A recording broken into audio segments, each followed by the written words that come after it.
It was a beautiful May night. It was still light out. And I had just been to the ATM machine and taken out 120 euros. And I had just finished the most amazing year of my life. I had been a US Fulbright scholar, teaching law and journalism students how to investigate wrongful convictions. And I was leaving for Boston the next day. And so as I was walking back to my apartment, it dawned on me, like, I don't know if I'm ever going to be in Ireland again. And so I decided, you know what, I'm going to take some pictures of the neighborhood.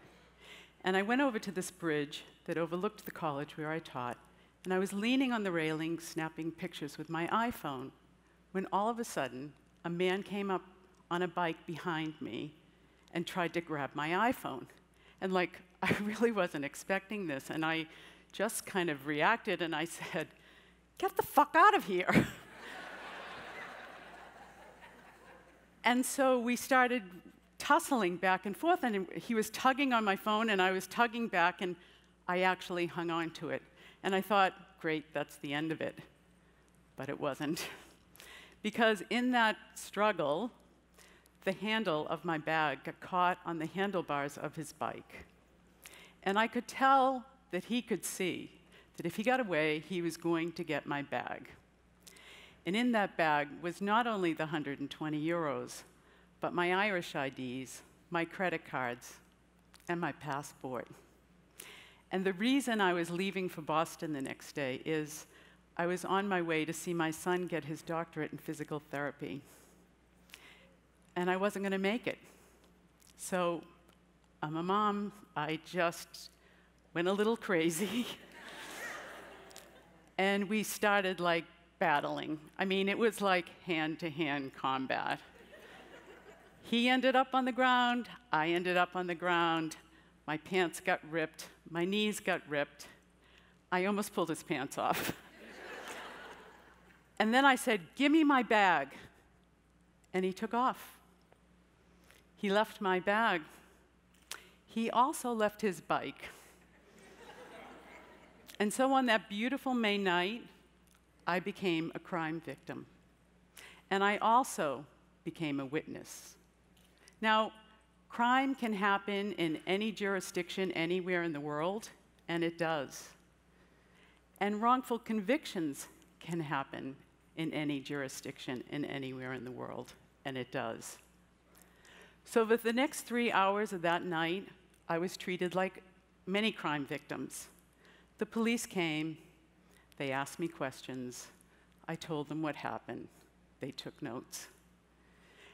And then they said to me, "We have someone in custody, we'd like you to go down and ID him."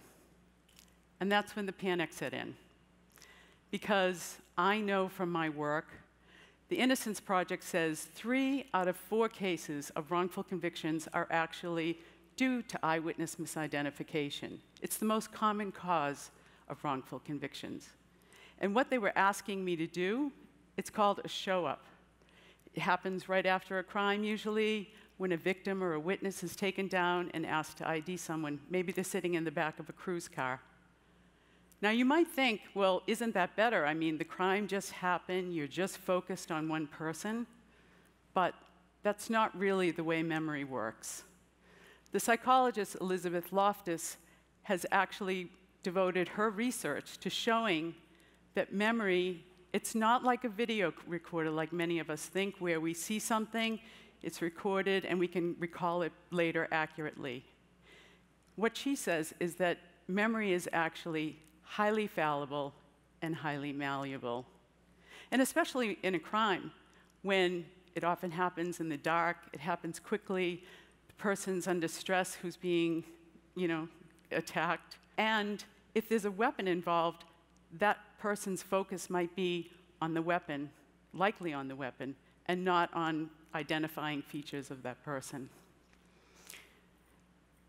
And so that misidentification is a huge issue, but it's not the only one. There's also this thing called cognitive bias. And cognitive bias it's just human nature. It's that tendency to want to believe what we want to believe and to disregard anything to the contrary. Now, we're all subject to it, even fingerprint examiners. The psychologist Itel Dror has shown through his research that if he takes a set of prints to an examiner and says, this person's already confessed, the chances go up significantly that there'll be a mismatch. And all of us, as I said, are subject to it, even police and prosecutors. And it's important to remember that they're under enormous public pressure to find the culprit and convict him or her, especially when it's a high-profile crime. Now, there was a case right here in Jacksonville, the case of Brent and Butler. And Brenton was a 15-year-old African-American teen who was on his way to apply for a job at a Blockbuster Video. At about the same time that a white couple was coming out of a motel, and they were confronted by a black man with a gun. He robbed the wife of her purse and then shot and killed her in front of her husband. The husband was asked to ID Brenton, much like in a show-up, much like I was. And we have to understand that cross-racial identifications are a challenge for all of us. And he did ID Brenton. And Brenton was taken to the police station without a parent, without a lawyer. And he claims he was intimidated, he was beaten, and he falsely confessed.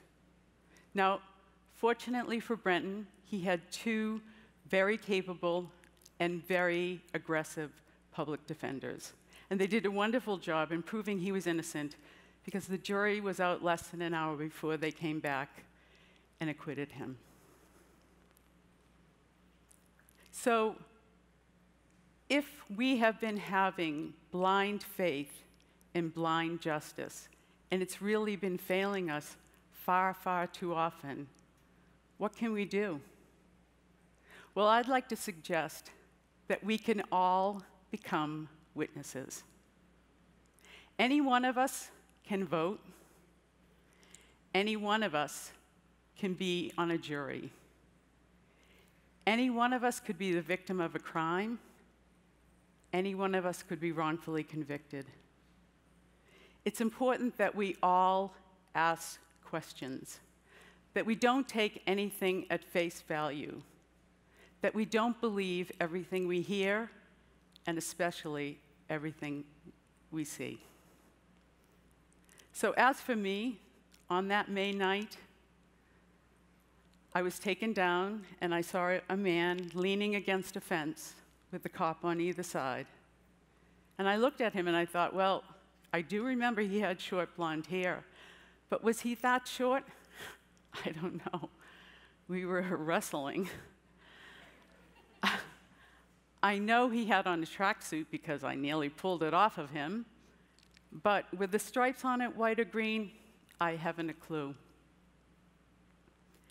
And I was really worried because I didn't want to be responsible for somebody else's wrongful conviction. I know what happens to people and how much they lose when that happens. Their freedom, their homes, their families, their jobs. And in the end, I said, yeah, I think it's him, but honestly, I really wasn't sure.